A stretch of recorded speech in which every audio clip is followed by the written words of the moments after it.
Good morning, everyone. Today is Let's Talk Tuesday. Today, I want to talk to you about two different tools that an author or an illustrator sometimes will use to help to tell their story. The first tool is called a speech bubble. And sometimes an author will use a speech bubble to show you who is talking in the story. Let me show you what I mean.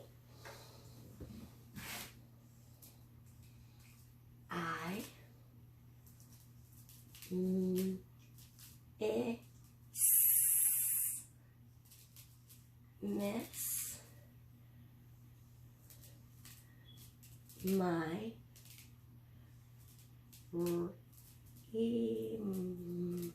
own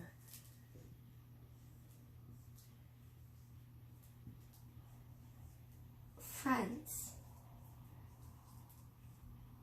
I miss my Rimon friends. If I was a character or an illustration in a book, a picture, I might be standing there on the page just like this. And this is what my speech bubble would look like. It's a big bubble around the speech. And then there's something special to tell the reader who is actually saying it. And it's called a caret.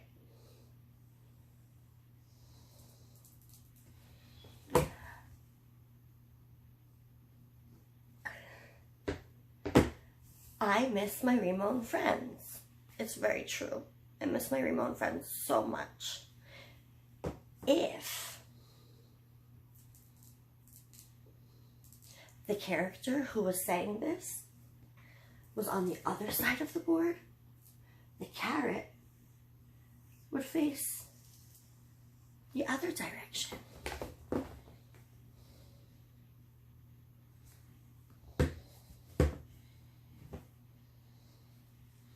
Sometimes an author will use a thought bubble, which is almost the exact same thing as a speech bubble.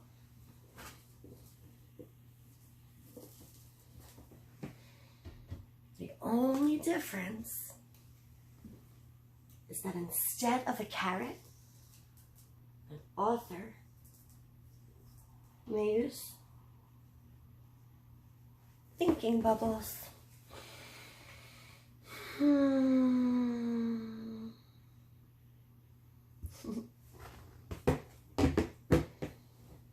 There's one more tool that I wanted to talk to you about that authors sometimes use to help tell their story. But I'm actually going to wait to show you that tool until we're inside of our book.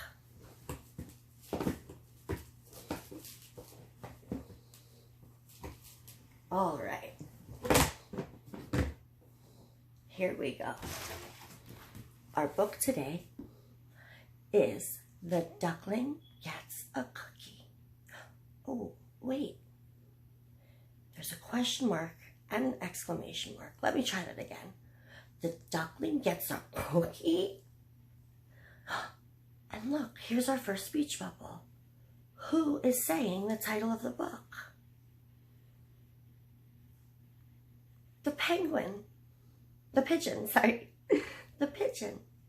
You're right, the pigeon is saying it. Look at the caret. The duckling gets a cookie?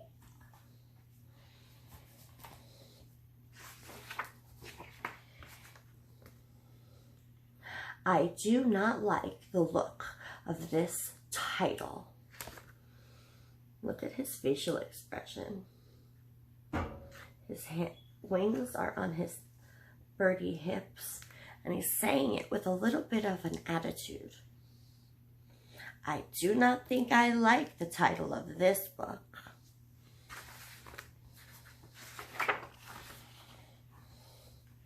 Hello. May I have a cookie, please?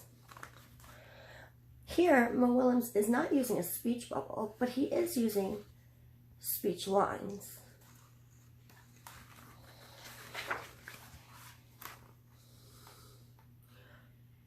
Oh. Thanks. Let's follow the line to the character. It's the duckling. That was very nice of you. Let's go to the speech and follow the line to the character. Oh, look at all of those nuts.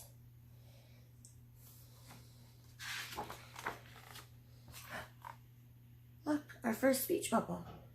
Hey, how did you get this cookie?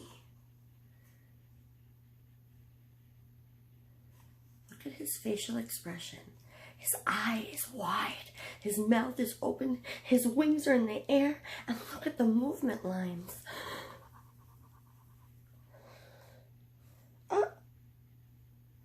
How do you think the duckling looks? He's standing back with the cookie in his hands. His eye is big, and he has some lines around his head. He looks a little bit shocked. Sometimes an author will tell the illustrator the facial expressions that he wants the characters, or she wants the characters, to have in their book. Or sometimes, if the author is the illustrator, like Mo Willems, he'll choose, or she'll choose, to do that with their characters. Let's look at Pigeon on the next book. How do you think he's feeling? His eye is half closed. His head is turned down. His wings are crossed. Hey, how did you get that cookie? I asked for it.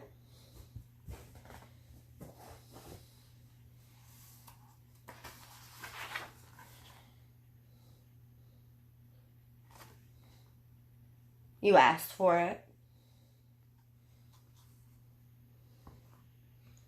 Politely say, does that cookie have nuts?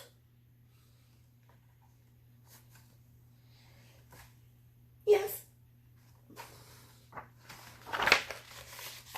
Look at the carrot. Who is this speech bubble for? That's right, the pigeon. And on this page, the pigeon's talking again. So, you got a cookie with nuts just by asking? Politely. I ask for things all the time.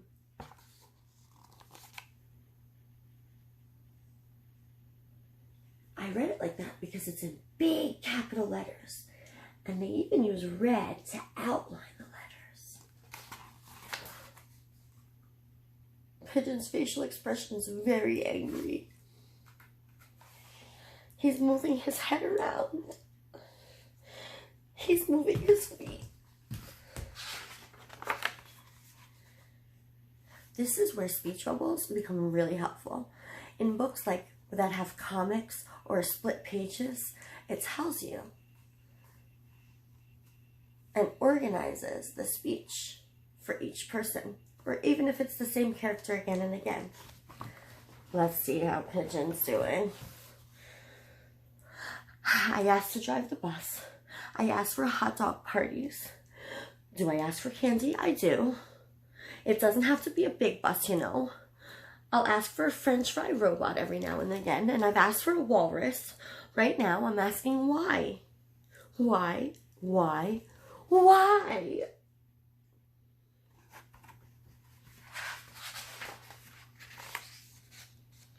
Oh, there's more.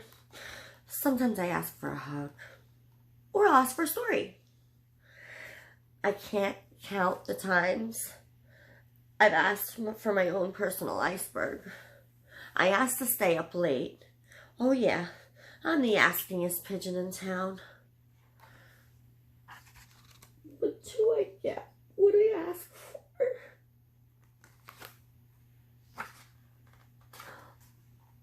font is smaller. It's teeny tiny. And let's look at his facial expression. Oh, he's going to cry.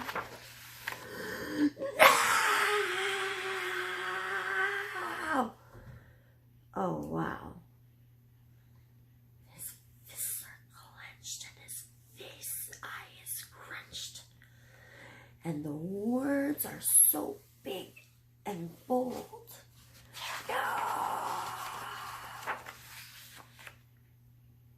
It's not fair.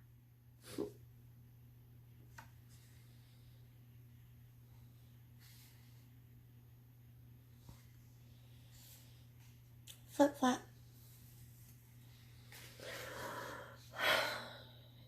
Look at his neck is hanging.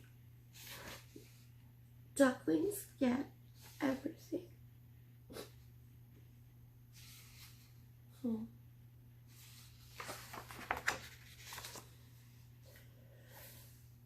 Pigeons like cookies too, especially with nuts.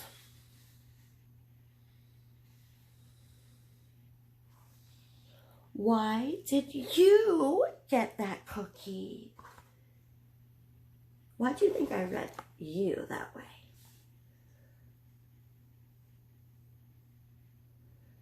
It's big and bold. And I see some exclamation points, which means he's very excited about what he's saying.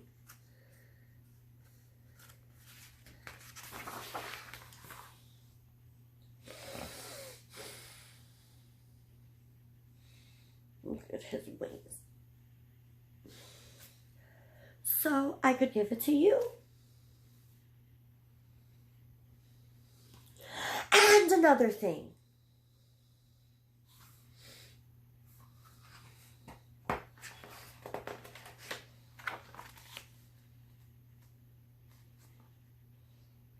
Hubba what? Look at the lines around his head. He's shocked. His eye is big. His wings are out. Hubba what? You're giving me that cookie with the nuts. That is so nice. Thank you. Thank you very much.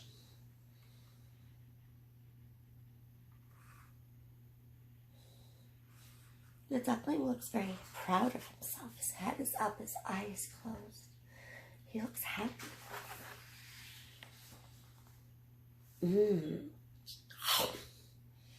That is one cool duckling. Yes, sir. Bye.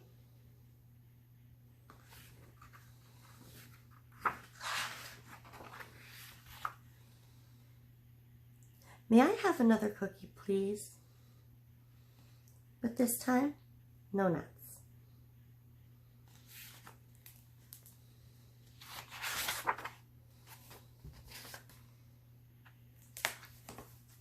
The end. So today, friends, we learned about 2 different tools that an author will use in his writing or her writing to help tell their story. The author sometimes may use, what's one of the tools? Speech bubbles, right. Sometimes the author will use a speech bubble. And sometimes the author will change the size of the text so that you know how to read it. So I'm going to write my speech bubble, the same speech bubble that I had before, but I'm going to write it a little bit differently and see if you can read it at home as how I meant it.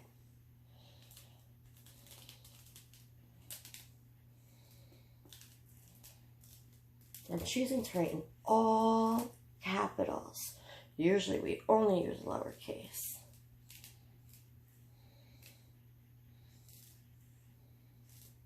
Unless we're at the start. See, can I squeeze it? It's not as neat as I would want.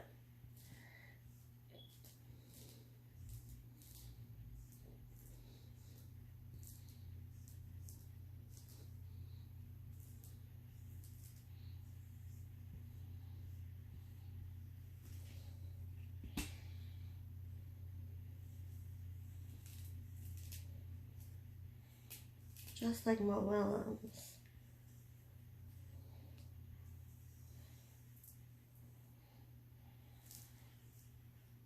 I'm making a bubble around my speech, and here is my carrot.